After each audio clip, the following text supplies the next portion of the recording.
So there's this guy named Blamethefirst. He is a Christian brony libertarian who, according to his Twitter profile, believes in no states, nations, or borders, only the free market. So he's in that sort of anarcho-capitalist sphere. And he recently wrote an article supporting universal basic income, which is odd, because that sounds kind of like welfare, honestly. Now, in his article, he gives some reasons as to why he supports it, such as it's been supported by conservatives and libertarians in the past, which sounds oddly similar to the appeal to authority fallacy, but okay.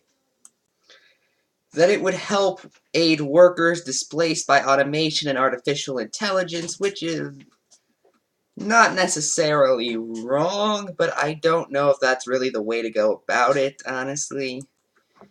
It would be less costly and bureaucratic than the welfare state, which is extremely debatable, considering how it is a welfare state, let's be real. And this is my favorite, it would attract young people who otherwise support socialism. Now, these are the kind of people who honestly think Bernie Sanders is a Marxist, so I'll forgive him for that. But I like that. Just, okay, we need a new idea. We're going to say we support universal basic income, so that way young people will support us. But wait, shouldn't we do it because it's a good idea? No! Other people will support us! Therefore, we should do it! I just find that funny. Now, some of you may say, Ephrom, you're a social democrat. You come out here pretty much every day and talk about how minimum wage should be a living wage. And how, people who work 40 hours a week should have a living wage, should have health care, should have all of that. So why are you against it?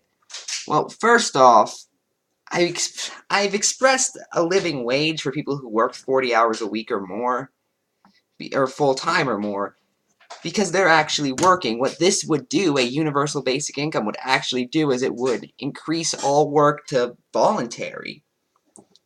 Which, I'm gonna be honest here, is one of the basic ideas of Marxism. Making all work voluntary. But my main issue with this, and this is my issue, this is one of the main reasons I can't stand it when corporations pay people less than a living wage, by the way, is because then you're basically saying, no, listen, the corporations don't have to pay their employees because the rest of society will. It's the same thing with people who make minimum wage can't make a living wage. They're on welfare. So the taxpayers are basically paying for them instead of the businesses, instead of the employers. I am against that because I feel if you have a job, it should be the employers who are taking care of you, who are giving you your wages, not the taxpayers.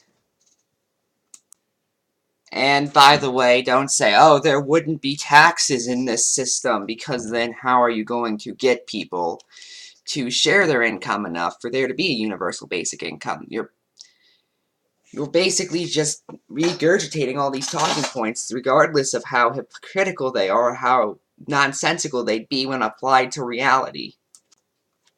Although he is a libertarian, so why wasn't I expecting that to begin with? But anyway, that's it. I'm Ephrom, and good night.